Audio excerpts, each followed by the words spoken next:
Hi friends, இன்றைக்கி முருங்கீரை sambar plus உருளைக்கிழங்கு பொரியல் பார்க்கலாம். எல்லா கீரைகளை விட இந்த முருங்கீரையில் தான் அதிக இரும்பு சத்து இருக்குது. சாதத்து கூட முருங்கீரை சாம்பாரும் உருளைக்கிழங்கு பொரியலும் சேர்த்து சாப்பிட்டோன்னா ரொம்ப ருசியாக இருக்குங்க. இது ரொம்ப உடம்புக்கு நல்லது. இது வாரத்தில் ஒரு தடவையாச்சும் செஞ்சு பாருங்கள். குழந்தைங்களுக்கும் கொடுங்க, இந்த மாதிரி ரொம்ப விரும்பி சாப்பிடுவாங்க. வாங்க எப்படி செய்யலான்னு பார்க்கலாம்.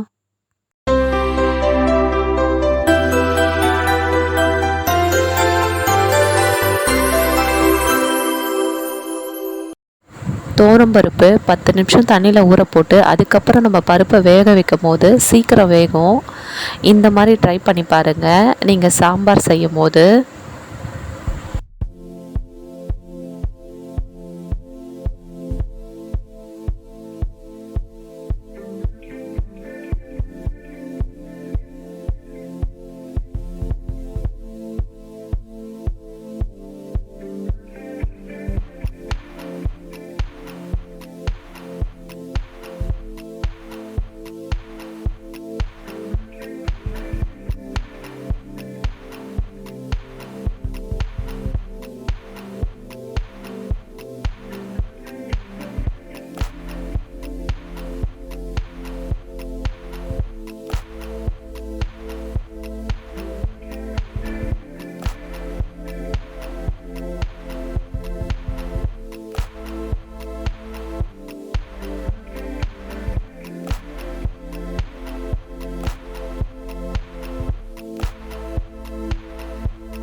கீரையை எப்படி க்ளீன் பண்ணணுன்னு தெரியாதவங்க இதை பார்த்து கற்றுக்கோங்க.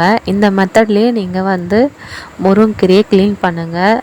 ரொம்ப ஈஸியாக இருக்கும். பாருங்கள், தெரியாதவங்க கூட, பிகினர்ஸ் கூட இதை பார்த்து தெரிஞ்சுக்கலாம்.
பருப்பு நல்லா வெந்ததும் முருங்கீரையை சேர்த்துக்கோங்க. ஒரு 5 நிமிஷம் 10 நிமிஷத்துலேயே இந்த கீரை வெந்துடும். அதிக நேரம்லாம் எடுக்க வேணாம். அப்போ தான் பச்சை பசேல்னு இருக்கும், நல்லா டேஸ்ட்டாகவும் இருக்கும். நல்லா கிளறி விடுங்க கொதிக்கிறதுலையே. ஒரு 5 நிமிஷம் நல்லா வேகட்டும் கொதியில்.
கீரை வெந்ததை சட்டியில் போடுங்க.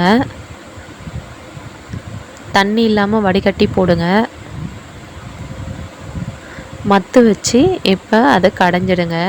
இப்போ சட்டியில் மத்து வச்சு கடைஞ்சாதான் அது ஒரு தனி டேஸ்ட்டு வரும். நிறைய பேர் இந்த மாதிரி செய்ய மாட்டீங்க. இந்த மாதிரி செய்யும் போது தான் அது நல்ல ருசியாக இருக்கும்.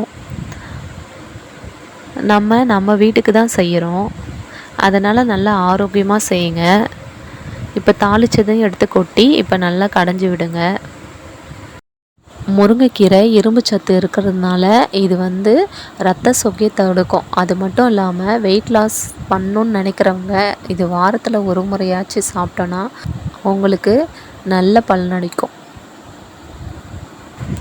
தேவைக்கு ஏற்ற மாதிரி தண்ணி ஊற்றிக்கோங்க. அவ்வளோதாங்க, சூப்பராக ரெடி ஆகிடுச்சிங்க. கீரை பருப்பு கடையல் ரெடி ஆகிடுச்சு. சூப்பராக இருக்கும், நீங்களும் ட்ரை பண்ணி பாருங்கள். உப்பு தேவைக்கு ஏற்ற மாதிரி போட்டுக்கோங்க.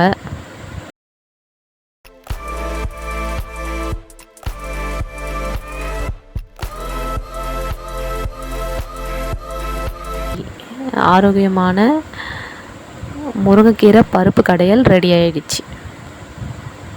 அருமையான சுவையில் இருக்கும், நீங்களும் ட்ரை பண்ணுங்கள்.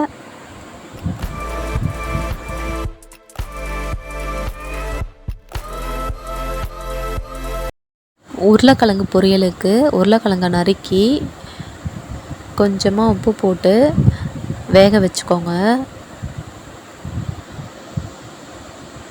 ஒரு 10 நிமிஷம் வெந்தால் போதும், ரொம்ப வேக வேணாம்.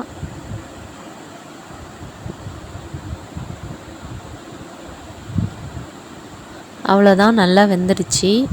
இப்போ நம்ம இறக்கிடலாம்.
நம்ம ஆல்ரெடி வேக வச்சுருக்கோம் அந்த உருளைக்கிழங்கை இதில் கொட்டிடுங்க.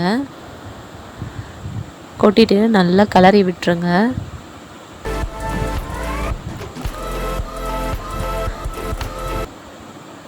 தேவைக்கு ஏற்ற மாதிரி உப்பு போட்டுக்கோங்க, காரமும் போட்டுக்கோங்க உங்களுக்கு ஏற்ற மாதிரி.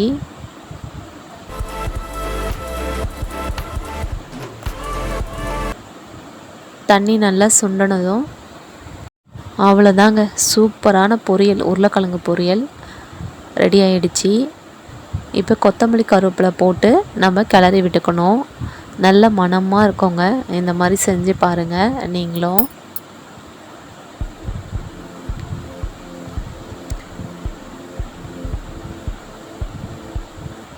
குழந்தைங்கள்லாம் நல்லா விரும்பி சாப்பிடுவாங்க இந்த மாதிரி செய்யும் போது.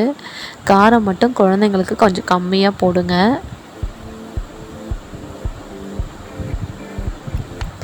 சுவையான உருளைக்கிழங்கு பொரியல் ரெடி ஆகிடுச்சு. அருமையான சுவையில் மணமாக இருக்கும். இதை சாப்பிடும்போது ரொம்ப டேஸ்ட்டாக இருக்கும். நீங்களும் இது போல் வீட்டில் செஞ்சு பாருங்கள்.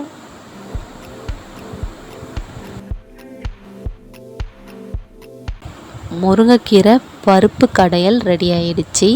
அது கூட இந்த உருளைக்கிழங்கு பொரியலும் சேர்த்து சாப்பிடும்போது அருமையான சுவையில் இருக்கும். நீங்கள் சாப்பாடு கூட சாப்பிட்டிங்கன்னா உங்களுக்கே தெரியும். பார்க்கும்போது உங்களுக்கே தெரியும்னு நினைக்கிறேன். நான் சொல்லி தெரியணும்னு அவசியம் இல்லை. ஆனால் நீங்கள் சாப்பாடு கூட சாப்பிடும்போது நான் சொல்ல தேவையில்ல. நீங்கள் சாப்பிடும்போது உங்களுக்கே தெரியும் இது எவ்வளோ டேஸ்ட்டாக இருக்கும்னு.